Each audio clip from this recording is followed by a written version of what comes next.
ನಮ್ಮ ಅವರು ಅಧ್ಯಕ್ಷರಾಗಿದ್ರು, ಮುಖ್ಯಮಂತ್ರಿಗಳಾಗಿದ್ರು, ಅವಾಗೆಲ್ಲ ಬಂದ್ಬಿಟ್ಟು ನಮ್ಮ ಭಾಗಕ್ಕೆ ಬಹಳಷ್ಟು ಬಡವರಿದ್ದಾರೆ, ಬಹಳ ಬ್ಯಾಕ್ವರ್ಡ್ ಜನ ಇದ್ದಾರೆ. ಅವ್ರಿಗೇನಾದ್ರೂ ನೀವು ಸಹಾಯ ಮಾಡಬೇಕಂತ ಯಾವಾಗ್ಲೂ ಚರ್ಚೆಯಲ್ಲಿ ಬರೀ ಇದೇ ವಿಷಯ ಅವ್ರದ್ದು ಇದೆ. ಒಂದೇ ಒಂದು ಮಾತು ಅವ್ರು ಯಾವಾಗ್ಲೂ ಮಾಡ್ತಾ ಇದ್ರು. ಅದು ನನ್ಗೆ ಪಕ್ಕಾ ಗೊತ್ತಿದೆ. ನಾವು ಬಹಳಷ್ಟು ಸಂಭಾಷಣೆಗಳಲ್ಲಿ ಅವ್ರ ಜೊತೆ ನಾವು ಮಾತಾಡ್ತಾ ಇರುವಾಗ್ಲೂ ಅವರು ಇದೇ ಹೇಳ್ತಾ ಇರೋದಂತ ನನಗೆ ಗೊತ್ತಿದೆ. ಆಮೇಲೆ ಅವರು ಹೋರಾಟ ಮಾಡಿ ಬಂದಿರುವ ಒಂದು ವ್ಯಕ್ತಿ, ಸುಮ್ಮನೆ ಈಸಿಯಾಗಿ ಬಂದಿಲ್ಲ. ಹೋರಾಟ ಮಾಡಿ ಅವರು 2013 ಎಲೆಕ್ಷನ್ ಅಲ್ಲಿ ನಿಂತಿದ್ರು, ಅದಕ್ಕಿಂತ ಮುಂಚೆನೂ ನಿಂತಿದ್ರು. ಅದರಲ್ಲಿ ಅವರು ಸೋತಿದ್ರು. ಅದಕ್ಕೇನು ಮಾಡಿಲ್ಲ. ಏನ್ ಮಾಡಕ್ಕೆ ನಾವು ಯಾವಾಗ್ಲೂ ಜನರ ಜೊತೆ ಇರಬೇಕು. ನಮ್ಮ 2013ರಿಂದ 2018 ಏನ್ ನಮ್ಮ ಸರ್ಕಾರ ಇತ್ತು, ಆವಾಗ ನಮ್ಮ ಸರ್ಕಾರ ಇದೆ, ನಾವು ಜನರ ಜೊತೆ ಇರಬೇಕು ಅಂತ, ಅವ್ರು ಜನರು ಕೆಲಸ ಮಾಡಬೇಕಂತ ಪ್ರಯತ್ನ ಮಾಡಿ ಬಹಳಷ್ಟು ಕೆಲಸಗಳು ಮಾಡಿದ್ದಾರೆ. ನನ್ನ ಪ್ರಕಾರ ನಾವು ಇವಾಗ ಬಸವ ಕಲ್ಯಾಣ ತಾಲೂಕದಲ್ಲಿ ಬೀದರ್ ಜಿಲ್ಲೆಯಲ್ಲಿ ತಿರುಗಾಡ್ತಾ ಇದ್ದೀವಿ, ನೋಡ್ತಾ ಇದ್ದೀವಿ. ಬಸವ ಕಲ್ಯಾಣಲ್ಲಿ ಕಳೆದ 20 ವರ್ಷದಲ್ಲಿ ಯಾರಾದ್ರೂ ಶಾಸಕರು ಕೆಲಸ ಮಾಡಿದಾರಾದ್ರೆ ಏಕೈಕ ಶಾಸಕರಾಗಿರುವ ನಮ್ಮ ನಾರಾಯಣರಾವ್ ಅವರೇ ಒಬ್ಬರೇ. ನಾನು ಬರೀ ಇಲ್ಲಿ ಹೇಳ್ತಾ ಇಲ್ಲ, ಈ ಮಾತು ಬೇರೆ ಕಡೆ ಬೇರೆ ಯಾವ್ದಾದ್ರು ಕಾರ್ಯಕ್ರಮದಲ್ಲೂ ಬಹಳಷ್ಟು ಕಡೆ ನಾನು ಈ ಮಾತು ಹೇಳಿದ್ದೇನೆ. ಇಲ್ಲಿ ಎಷ್ಟೊಂದು ಬಡಾವಣೆಗಳಿವೆ. ಇವತ್ತವರೆಗೂ ಏನು ರೋಡ್ ಆಗಿಲ್ಲ. ಅಲ್ಲೆಲ್ಲ ಏನಾದ್ರೂ ರೋಡ್ ಆಗಿದ್ರೆ ಅದು ನಮ್ಮ ನಾರಾಯಣರಾವ್ ಕಾಲದಲ್ಲೇ ಆಗಿರೋದು.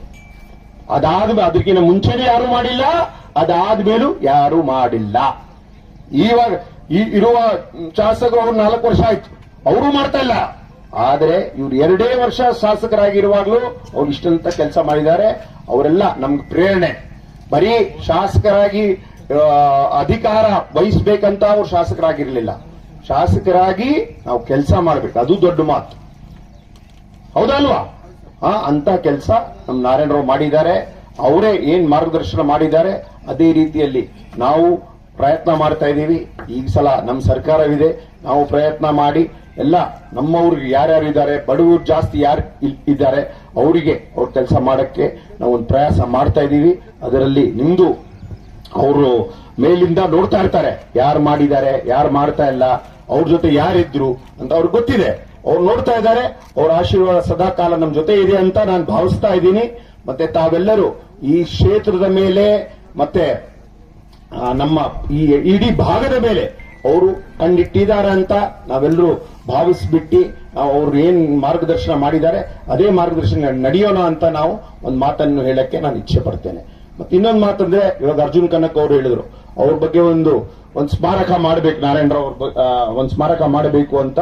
ಅದ್ರ ಬಗ್ಗೆ ನಾವು ಎಲ್ಲ ಕಡೆ ಪರಿಶೀಲನೆ ಮಾಡಿ ನಮ್ಮ ಕೈಯಲ್ಲಿ ಎಷ್ಟಾಗುತ್ತೆ ಅದು ಮಾಡಕ್ಕೆ ನಾವು ಪ್ರಯತ್ನ ಮಾಡ್ತೀವಿ ಅಂತ ನಾನು ಹೇಳಕ್ಕೆ ಇಚ್ಛೆ ಪಡ್ತೀನಿ.